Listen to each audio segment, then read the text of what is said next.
Hello friends, welcome to OD study point. स्वागत है आप सभी का आपके अपने YouTube channel OD study point में। तो प्यारे दोस्तों, जैसा कि आपको पता है कि हम लोग most important top 25 previous year question को कर रहे थे। तो स्टार्ट करते हैं आज की क्लास। देखते हैं आज का पहला क्वेश्चन। पहला क्वेश्चन आपका है, परमाणु क्रमांक 7 वाले तत्व से रासायनिक गुणों में अधिक समानता रखने वाले तत्व का परमाणु क्रमांक होगा। ऑप्शन ए आपका है 19, ऑप्शन बी आपका है 15, ऑप्शन सी आपका है 13 और ऑप्शन डी आपका है 17। बोला है आपसे कि परमाणु क्रमांक 17 वाला किस तत्व से समान गुण रखता है। तो यहाँ पर इसका आप इलेक्ट्रॉनिक विन्यास करेंगे तो पहले तो आपका जो 7 परमाणु क्रमांक होता है ये नाइट्रोजन का होता है। इसका इलेक्ट्रॉनिक विन्यास करेंगे तो आपका क्या होगा 2 और 5। तो हम किसी भी तत्व के लक्षण कैसे जानते हैं, बाहरी उसमें उपस्थिति इलेक्ट्रॉन से। तो आप फास्फोरस को ले लीजिए। फास्फोरस का परमाणु क्रमांक 15 होता है। इसका इलेक्ट्रॉनिक विन्यास कितना होता है 285। यानी जो आपका नाइट्रोजन है फास्फोरस है, दोनों के बाहरी सेल में 5-5 इलेक्ट्रॉन है। यानी जो नाइट्रोजन के गुण है वही गुण फास्फोरस के होंगे। इस तरीके से समान गुण वाला जो तत्व होगा वह परमाणु क्रमांक 15 वाला होगा। इस तरीके से आपका ऑप्शन नंबर बी सही हो जाएगा। नेक्स्ट क्वेश्चन है आपका, एक ही दाब और ताप पर ध्वन की चाल सबसे अधिक होगी। ऑप्शन ए आपका है नाइट्रोजन में, ऑप्शन बी आपका है ऑक्सीजन में, ऑप्शन सी आपका है कार्बन डाइऑक्साइड में और ऑप्शन डी आपका है हाइड्रोजन में। तो ऐसे क्वेश्चन कभी भी आए तो आप परमाणु भार से गेस कर सकते हैं। कैसे?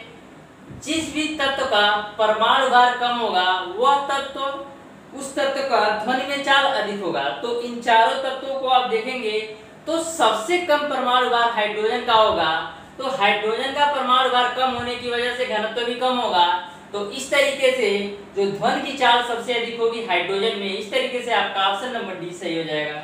नेक्स्ट क्वेश्चन आपका है, गुणित अनुपात का नियम निम्न में से किन दो यौगिकों द्वारा प्रदर्शित होगा। ऑप्शन ए आपका है NaCl, option NaCl NaBr, option B आपका है H2O व D2O, ऑप्शन सी आपका है NaOH व KOH और ऑप्शन बी आपका है SO2 और SO3। तो गुणित अनुपात का नियम क्या होता है प्यारे दोस्तों? गुणित अनुपात का नियम वह नियम होता है, जैसे दो यौगिक ले लीजिए, एक आप ले लीजिए मान लीजिए CO और एक आप ले लीजिए CO2। तो गुणित अनुपात का नियम एक आता है कि इसमें एक तत्व का सेम द्रव्यमान होगा। जैसे इसमें भी कार्बन का द्रव्यमान 12 होगा और यहाँ पर भी कार्बन है तो इसका भी 12 होगा। लेकिन जो दूसरा तत्व इस यौगिक में है और इस यौगिक में भी जो दूसरा तत्व है तो इसका ऑक्सीजन का भार कितना होगा 16 और यहाँ पर ऑक्सीजन का भार कितना होगा 32। तो जो ऑक्सीजन इसमें है और ऑक्सीजन इसमें है तो दोनों एक सरल गुणित अनुपात में है 16 दूना 32। तो इस तरीके से ऑप्शन में आपका SO2 और SO3 दिया है। तो इसमें सल्फर का दोनों में तो परमाणु भार सेम है, लेकिन जो ऑक्सीजन है एक सरल गुणित अनुपात में है। यहाँ पर ऑक्सीजन का कितना भार होगा 32 और यहाँ पर 48। तो 16 दूना 32, 16 थी 48, यानी एक सरल गुणित अनुपात में है। इस तरीके से आपका ऑप्शन नंबर डी सही हो जाएगा। नेक्स्ट क्वेश्चन है आपका, एक गैस हाइड्रोजन गैस से 1/5 गुना ज्यादा दर से विसर्जित होती है, गैस का अनुभार होगा। ऑप्शन ए आपका है 50, ऑप्शन बी आपका है 25, ऑप्शन सी आपका है 25 कड़िन 2 और ऑप्शन डी आपका है 50 कड़िन 2। तो एक गैस हाइड्रोजन, तो मान लिया मैंने एक गैस आपका X है और दूसरा आपका हाइड्रोजन है। आपका होता है R1/R2 बराबर √M2/M1। तो यहाँ पर R1/R2 का मान आपको 1/5 दे दिया है। अब बात आती है M2 का। तो M2 कौन है? हाइड्रोजन का। तो हाइड्रोजन का भार कितना होता है 2, बट M1 का नहीं पता है तो M1 लिख दीजिए। तो ये दोनों साइड स्क्वायर कर दीजिए तो 1/25 बराबर आपका हो जाएगा 2/M1। तो यहाँ से M1 का मान कितना आ जाएगा 50। तो यानी उस जो आपका एक तत्व X है उसका भार कितना हो जाएगा 50। इस तरीके से आपका ऑप्शन नंबर ए सही हो जाएगा। नेक्स्ट क्वेश्चन है आपका, किसी पदार्थ के जलीय घोल का विद्युत अपघटन करने पर एथेन प्राप्त होती है वह पदार्थ है। ऑप्शन ए आपका एसिटिक अम्ल, ऑप्शन बी आपका है एसिटामाइड, ऑप्शन सी आपका है पोटेशियम एसिटेट और ऑप्शन डी आपका है पोटेशियम एक्सिनेट। तो पोटेशियम एसीटेट को आप जलीय विलयन से क्रिया कराएंगे तो पोटेशियम हो गया, एसीटेट का सूत्र क्या होता है CH3COO। इसको आप जलीय विलयन से क्रिया करा दीजिए तो आपको क्या प्राप्त होता है एथेन। तो पोटेशियम एसीटेट एक ऐसा ही पदार्थ है कि इसको आप जलीय विलयन में घोलेंगे तो आपको एथेन प्राप्त होगा।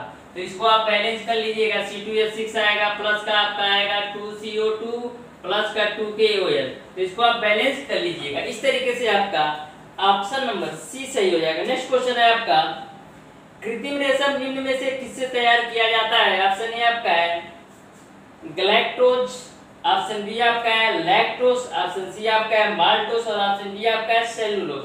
तो कृत्रिम रेशम तैयार किया जाता है सेलुलोज से। इस तरीके से आपका ऑप्शन नंबर डी सही हो जाएगा। नेक्स्ट क्वेश्चन है आपका, एक वस्तु पर 6 न्यूटन एवं 8 न्यूटन परिणाम के दो बल कार्यरत है। इन दोनों बलों का परिणामी कभी भी नहीं हो सकता है।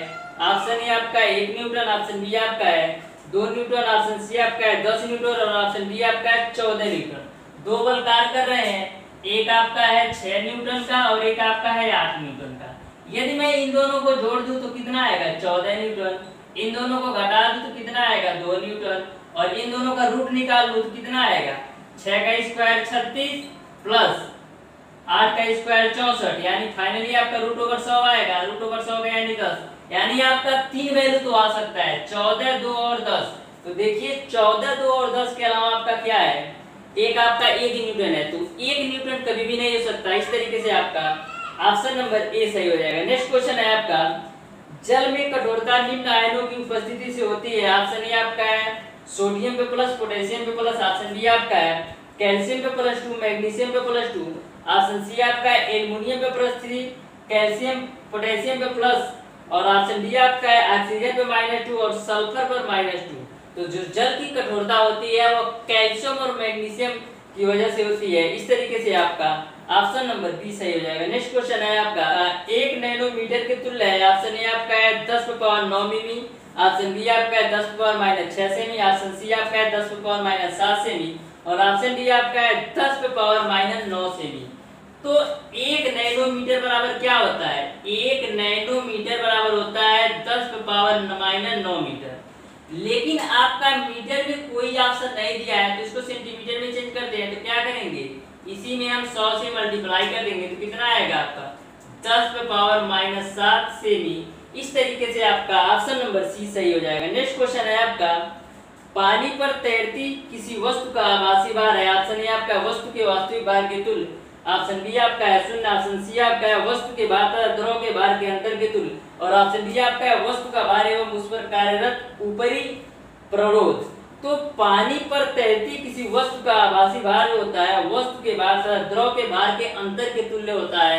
इस तरीके से आपका ऑप्शन नंबर सी सही हो जाएगा। नेक्स्ट क्वेश्चन है आपका, एक व्यक्ति एक दीवार को धक्का देता है पर विस्थापित करने में असफल रहता है, यह करता है। ऑप्शन ए आपका कोई भी कार्य नहीं, ऑप्शन बी आपका ऋणात्मक कार्य, ऑप्शन सी आपका ऋणात्मक किंतु अधिकतम कार्य नहीं और ऑप्शन डी आपका अधिकतम कार्य।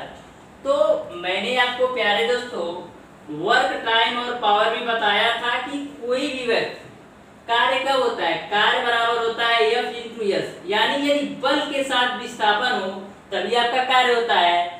दीवार आपका है, यदि आप इसको धक्का देते हैं तो ये विस्थापित नहीं होता है, यानी विस्थापन नहीं होता है तो कोई कार्य नहीं होता है। इस तरीके से आपका ऑप्शन नंबर ए सही हो जाएगा। नेक्स्ट क्वेश्चन है आपका, शुद्ध बॉक्साइट में विद्युत अपघटन के लिए निम्न में से कौन से पदार्थ मिलाए जाते हैं? ऑप्शन ए आपका फिटकरी तथा क्रायोलाइट, ऑप्शन बी आपका है कैल्शियम फ्लोराइड तथा क्रायोलाइट, ऑप्शन सी आपका है फेल्डस्पार तथा एल्यूमिना और ऑप्शन डी आपका है फ्लोरोस्पार तथा सिलिकॉन। तो शुद्ध बॉक्साइट में विद्युत अपघटन के लिए कैल्शियम फ्लोराइड तथा क्रायोलाइट का उपयोग करते हैं। इस तरीके से आपका ऑप्शन नंबर बी सही हो जाएगा। नेक्स्ट क्वेश्चन है आपका, यदि लंबाई और बल से प्रत्येक के मात्रक को दोगुना कर दिया जाए तो शक्ति की मात्रा में कितना गुना वृद्धि होगी? ऑप्शन ए आपका दे दिया है 2 गुना, ऑप्शन बी आपको दे दिया है 4 गुना, ऑप्शन सी आपको दे दिया है 6 गुना और ऑप्शन डी आपका है कोई परिवर्तन नहीं। तो आपको पता है कि दाब P बराबर क्या होता है? P बराबर आपका होता है F × V। लेकिन यहाँ पर आपको लंबाई और समय के संबंध में दिया है, तो ये चाल है, चाल बराबर क्या है, दूरी बटे समय। ये फर्स्ट कंडीशन है। बोला है यदि बल को दोगुना और लंबाई भी दोगुना कर देते हैं, तो कर देते हैं, तो हो जाएगा आपका 2f गुणे 2l। इसको मान लीजिए p1 और इसको आप मान लीजिए p2 डिवाइडेड बाई t। तो p2 बराबर आपका क्या आ जाएगा, 4fl डिवाइडेड बाई 2। तो पहले की तुलना में कितना गुना हो रहा है, पहले की तुलना में 4 गुना हो जा रहा है। इस तरीके से आपका ऑप्शन नंबर बी सही हो जाएगा। नेक्स्ट क्वेश्चन है आपका, एक आकाशगंगा की दूरी का कोटिमान 10⁻25 मीटर है। यदि यह दूरी प्रकाश की चाल से तय की जाए तो लिए गए समय का कोटिमान होगा। प्रकाश की चाल आपको दे रखा है 3 × 10⁸ मीटर पर सेकेंड। 4 ऑप्शन आपको दे दिए हैं। ऑप्शन ए आपका है 10⁻10 सेकेंड, ऑप्शन बी आपका दे दिया 10⁻14 सेकेंड, ऑप्शन सी आपको दे दिया 10⁻15 सेकेंड और ऑप्शन डी आपको दे दिया 10⁻17 सेकेंड। यहाँ पर आपको डी की वैल्यू दे रखा है 10⁻25 मीटर। ओके, यहाँ पर चार जो दे रखा है बी कहिए या सी कहिए 3 × 10⁸ मीटर पर सेकेंड। आपको निकालना है समय का कोटिमान। तो आपको पता है कि चाल बराबर क्या होता है, चाल बराबर आपका होता है दूरी बटे समय। तो समय बराबर क्या हो जाएगा, दूरी बटे 4, दूरी बटे 4। दूरी का मान आपको दे रखा है 10⁻25 मीटर और चाल आपको दे दिया 3 × 10⁸ मीटर। तो 10⁻25 में से 10⁻8 घटाएंगे तो 10⁻17 डिवाइडेड बाई 3 होगा। इसको हम 10⁻17 को 10 × 10⁻16 बटे 3 लिख सकते हैं। तो इसका फाइनली आंसर आएगा 3.3 × 10⁻16। तो प्यारे दोस्तों, जो 3.3 है या 3.16 के ऊपर हम उसे 10⁻1 की घात लेते हैं। यदि आपकी वैल्यू 3.16 के ऊपर है तो ये वैल्यू 3.16 के ऊपर है तो 10⁻1 ये हो जाएगा आपका गुणे 10⁻16 ये हो जाएगा, तो यानी फाइनली 10⁻17 हो जाएगा। इस तरीके से आपका ऑप्शन नंबर डी सही हो जाएगा। नेक्स्ट क्वेश्चन है आपका, मीटर पैमाने द्वारा दो छड़ों की लंबाई क्रमशः 50 सेंटीमीटर तथा 10 सेंटीमीटर नापी गई। मीटर पैमाने को अल्पतमांक 1 मिमी है।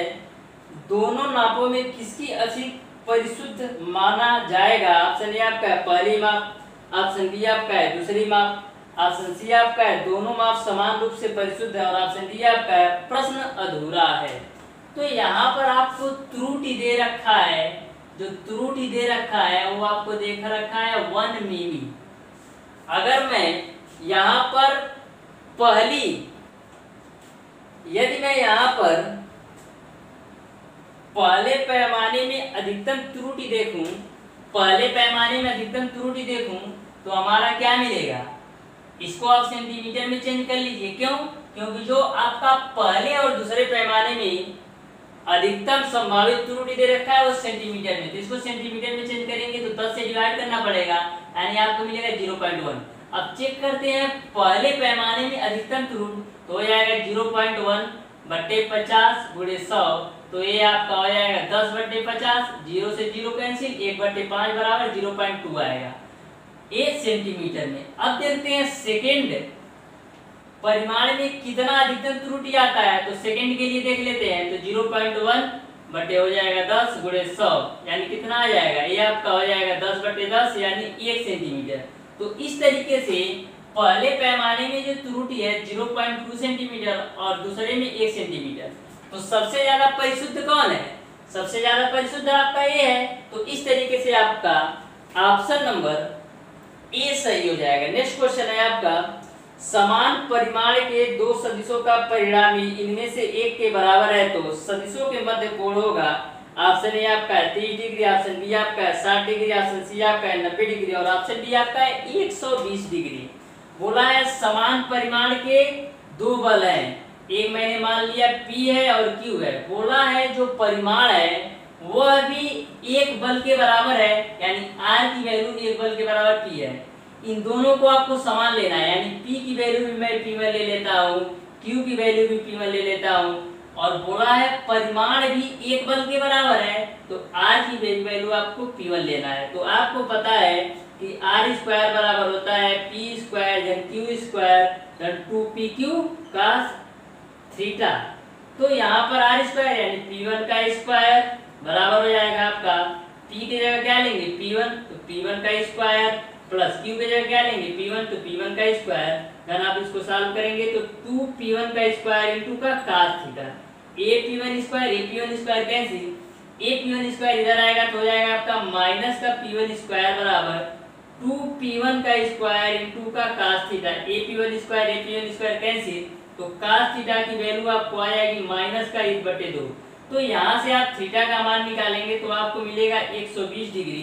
इस तरीके से आपका ऑप्शन नंबर डी सही हो जाएगा। नेक्स्ट क्वेश्चन है आपका, एक बर्तन में समान संख्या में ऑक्सीजन तथा हाइड्रोजन के अणु भरे हैं, यदि बर्तन में एक छिद्र कर दे तो ऑप्शन ए आपका ऑक्सीजन तेजी से बाहर निकलेगी, ऑप्शन बी आपका हाइड्रोजन तेजी से बाहर निकलेगी, ऑप्शन सी आपका है दोनों गैसें समान तेजी से बाहर निकलेंगे और ऑप्शन डी आपका है उपरोक्त में से कोई नहीं। तो ऐसे कंडीशन में हाइड्रोजन जो होगा तेजी से बाहर निकलेगा।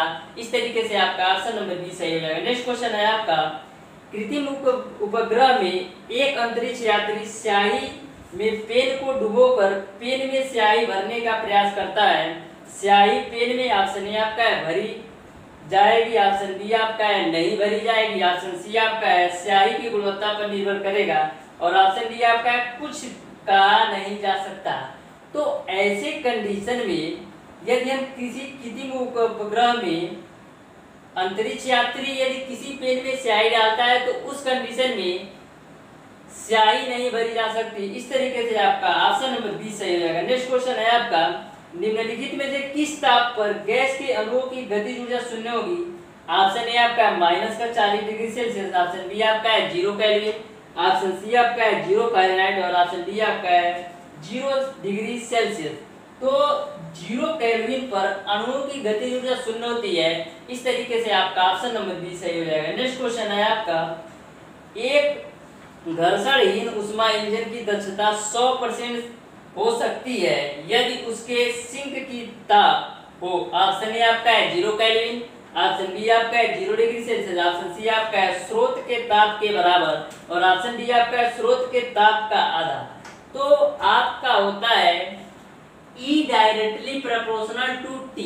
यहाँ पर हम लिख सकते हैं E बराबर, या इसको क्षमता ऐसे लिख सकते हैं न्यू बराबर 1 माइनस T1/T2। तो यहाँ पर यदि आप T की वैल्यू पूरे 100 होता है तो यहाँ पर यदि आप T की वैल्यू 0 लेंगे तो ये फाइनली 0 हो जाएगा यानी 100% आएगा। तो इस तरीके से यानी हमको T की वैल्यू 0 लेना पड़ेगा। इस तरीके से आपका ऑप्शन नंबर ए सही हो जाएगा। नेक्स्ट क्वेश्चन है आपका, जैसे ही एक खाली बर्तन जल से भरा जाता है उसकी आवृत्ति ऑप्शन ए आपका है बढ़ती है, ऑप्शन बी आपका है कम होती है, ऑप्शन सी आपका है वही रहती है और ऑप्शन डी आपका है इनमें से कोई नहीं। तो जैसे ही एक खाली बर्तन जल से भरा जाता है उसकी आवृत्ति बढ़ जाती है। इस तरीके से आपका ऑप्शन नंबर ए सही हो जाएगा। नेक्स्ट क्वेश्चन है आपका, एक वर्णी प्रकाश के मार्ग में एक छोटी वृत्ताकार चकती रख दी जाती है, ज्यामितीय छाया का केंद्र होगा। तो एक वर्णी प्रकाश में यदि आप छोटी वृत्ताकार चकती को रख देंगे तो उसका जो आपका छाया का केंद्र होगा वो चमकीला होगा। इस तरीके से आपका ऑप्शन नंबर ए सही हो जाएगा। नेक्स्ट क्वेश्चन है आपका, यदि एक चुंबकीय पदार्थ चुंबकीय क्षेत्र के तीव्र भाग से क्षीण भाग की ओर जाता है तो यह होता है ऑप्शन ए आपका प्रतिचुंबकीय, ऑप्शन बी आपका है अनुचुंबकीय, ऑप्शन सी आपका है लव चुंबकीय और ऑप्शन डी आपका इनमें से कोई नहीं। तो चुंबकीय पदार्थ चुंबकीय क्षेत्र से तीव्र भाग की ओर जाता है तो ऐसा ये आपका प्रतिचुंबकीय होता है। इस तरीके से आपका ऑप्शन नंबर ए सही हो जाएगा।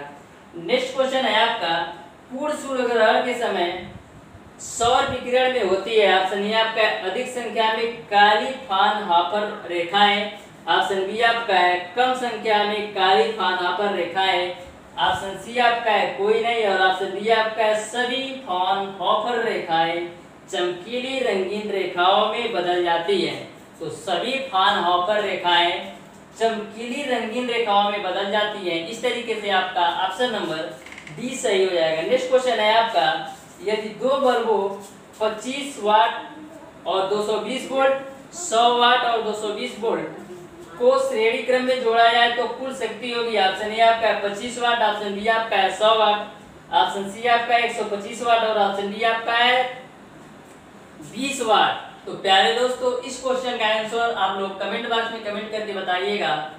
वीडियो अगर पसंद आया हो तो ज़्यादा से ज़्यादा लाइक, शेयर और सब्सक्राइब जरूर कीजिएगा। बेल आइकन दबाना बिल्कुल मत भूलिएगा, जिससे हमारी लेटेस्ट आने वाली वीडियो आपको मिलती रहे सबसे पहले। धन्यवाद।